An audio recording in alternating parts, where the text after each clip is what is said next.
கணேசாய நமக. முருகாசரணம். ஸ்ரீராம நவமி ஸ்பெஷல். நெஞ்சை பிளந்து சீதாராமன் இருப்பதை காட்டிய ஆஞ்சநேயர். ராமபக்தி செலுத்துவதில் தன்னை மிஞ்சியோர் யாரும் இல்லை என உணர்த்தியவர் ராமபக்த அனுமன். இதை உணர்த்தும் விதமாக தன் இதயத்தில் ராமனும் சீதாதேவியும் இருப்பதை தன் நெஞ்சை பிளந்து காட்டிய அற்புத நிகழ்வு குறித்து இங்கு பார்ப்போம். ராம பட்டாபிஷேகம்.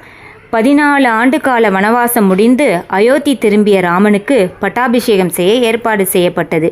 அயோத்தி நகரமே விழாக்கோலம் பூண்டிருந்தது. ராமனின் பெயரில் 14 ஆண்டு காலம் ஆட்சி செய்த பரதனின் ஆட்சியின் கீழ் மக்கள் எந்த ஒரு குறையும் இல்லாமல் வாழ்ந்தார்கள் என்றாலும் ராமன் பட்டாபிஷேக தினத்தில்தான் மக்களின் முகத்தில் உண்மையான மகிழ்ச்சியும் ஆனந்தமும் வந்தது. வேதங்கள் முழங்க, மங்கள கீதங்கள் இசைக்கப்பட்டு, புண்ணிய நதிகளிலிருந்து கொண்டு வரப்பட்ட தீர்த்தங்களால் ராமருக்கு பட்டாபிஷேகம் செய்யப்பட்டது. மக்கள் ஆனந்த மலையில் நனைந்தனர்.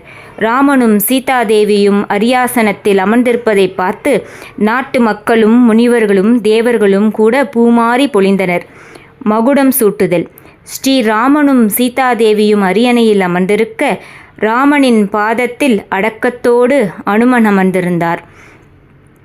அங்கதனோ உடைவாள் ஏந்தியிருந்தார். ராமனுக்கு வெண்கொற்றை குடையை பரதன் பிடித்திருந்தார்.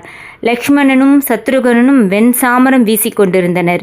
பெரியவர்கள் மகுடத்தை எடுத்து கொடுக்க ரகுகுல குருவான வசிஷ்ட முனிவர் மகுடத்தை ராமபிரானுக்கு சூட்டினார். ஸ்ரீராமன் அரசனானதால் மக்கள் மிகுந்த மகிழ்ச்சி அடைந்தனர்.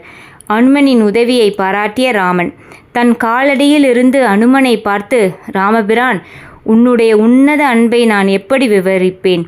உதவி செய்வதில் உன்னைப் போல் யாரையும் ஒப்பாக சொல்ல முடியாது. உன்னுடைய அன்பை எதாலும் அளக்க முடியாது. உன்னைப் போல கைமாறு பார்க்காமல் உதவக்கூடியவர் யாரும் இல்லை. உன் உதவிக்கு நான் என்ன கைமாறு செய்ய போகிறேன்? என் அன்பை தவிர விலை உயர்ந்ததை என்னால் தர இயலாது என அனுமனை தன் மார்போடு கட்டி அணைத்து கொண்டு கண்ணீர் விட்டார். அனுமனுக்கு பரிசளித்த சீதாதேவி. அனுமனின் உதவியையும் திறமையையும் பாராட்டி அவருக்கு ஒரு பரிசளிக்கும் விதமாக ஒளி வீசக்கூடிய முத்துமாலை ஒன்றை பரிசாக அளித்தார்.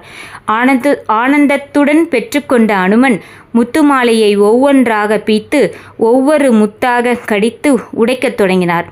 இதை பார்த்து சபையில் இருந்தவர்கள் அதிர்ச்சியில் உறைந்தனர். முத்து மாலையில் ஸ்ரீராமன். அனுமனுக்கு பித்து பிடித்து விட்டது என ஒவ்வொருவரும் ஒரு விதமாக பேசத் தொடங்கினர். ஆனால் அனுமன் ஏன் அப்படி செய்தார் என்பதை ராமனுக்கு நன்றாகவே தெரியும். இருப்பினும் அவனின் பக்தியை பறைசாற்ற அனைவரின் முன்னிலையில், அனுமனே ஏன் இப்படி செய்தாய் என கேட்டார். அதற்கு அஞ்சனை மைந்தனோ, பிரபு, உங்கள் மீது அளவு கடந்த பாசம் வைத்துள்ள சீதாதேவி கொடுத்த முத்து மாலையில் உங்கள் இருவரின் உருவமும் இருக்கும் என நினைத்து அதை ஒவ்வொன்றாக உடைத்து பார்த்தேன். ஆனால் அதில் ஒன்றில் கூட உங்களின் திருவுருவம் இல்லை. உங்களின் திருவுருவமோ பெயர் சொல்லாத எந்த பொருளும் எனக்கு தேவையில்லை என கூறினார். நெஞ்சை பிளந்து காட்டிய அனுமன். இதை கேட்ட சபையில் இருந்தவர்கள் முத்து மாலையை மாசுபடுத்தியதை நியாயப்படுத்த இப்படி ஒரு காரணத்தை சொல்வதாக கூறினர். இதை கேட்டுக்கொண்டிருந்த ராமனோ, அப்படியானால் எப்போதும் என்னை நினைத்து கொண்டிருப்பதாக கூறும் நீ, உன்னுள் நான் இருப்பதை நிரூபித்து காட்ட முடியுமா என கேள்வி எழுப்பினார். அனுமன் வசமாக மாட்டிக்கொண்டதாக அனைவரும் நினைத்த நிலையில் என்னுள் ஸ்ரீராமன் இருப்பதை இப்போதே என் நெஞ்சை பிளந்து காட்டி அதில் ஸ்ரீராமனும் சீதாதேவியும் இருப்பதை காட்டினார். அப்போது அனைவரும் ராமனின் எல்லையற்ற அன்பை கண்டு வியந்தனர். ஸ்ரீராம ஜெயம், ஸ்ரீராம ஜெயம், ஸ்ரீராம ஜெயம். நன்றிகள் கோடி.